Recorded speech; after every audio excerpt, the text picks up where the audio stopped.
దేవుని వాగ్దానం మీద మీరు చేయబెట్టుకున్న రోజు ఈ నెలంతా ప్రార్థన చేసుకోండి. అయ్యా, నీవు నా ఎడల చేసిన ఉపకారాలు నేను తెలుసుకోవాలి, గ్రహించాలి. ఎన్ని చేసి ఉంటాడండి దేవుడు మనకి మేలులు, ఎన్ని ఆశ్చర్యమైన కార్యాలు చేస్తుంటాడండి.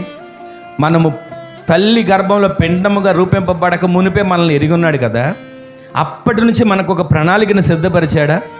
అప్పటి నుంచి మనం ఎలా బ్రతకాలో, ఎలా నడవాలో, ఎలా తిరగాలో, ఎలా కూర్చోవాలో, ఎలా పడుకోవాలో, ఎలా పని చేయాలో, ఎలా ప్రార్థన చేయాలో, ఎలా పరిచర్య చేయాలో, ఎలా దేవుని మీద ఆధారపడాలో, ఎలా దేవుని మీద ఆనుకోవాలో, ఎలా దేవుని సంధిని కనిపెట్టాలో, ప్రతి దానికి ఒక ప్రణాళికను సిద్ధపరిచాడు కదా. మనం అనుకుంటాం, నా ఆలోచన ప్రకారంగా నేను బ్రతుకుతున్నానండి, నా ఆలోచన ప్రకారంగా నాకు ఈ ఉద్యోగం ఉందండి, నా ఆలోచన ప్రకారంగా నా చేతి పని ఉందని అనుకుంటున్నాం. చేతి పని చిన్నదైనా, ఉద్యోగం చిన్నదైనా, ఒకవేళ సంపాదన తక్కువైనా ప్రతిదీ కూడా దేవుడు మనకు అనుగ్రహించాడు. ఆమెను చెప్పండి. అయితే ఒక్క మాట చెప్తాను వినండి. దేవుడు మనకిచ్చిన దానిని బట్టి మనం ఏం చెందాలి? తృప్తి చెందాలి. ఇప్పుడు ఆమెను చెప్పండి.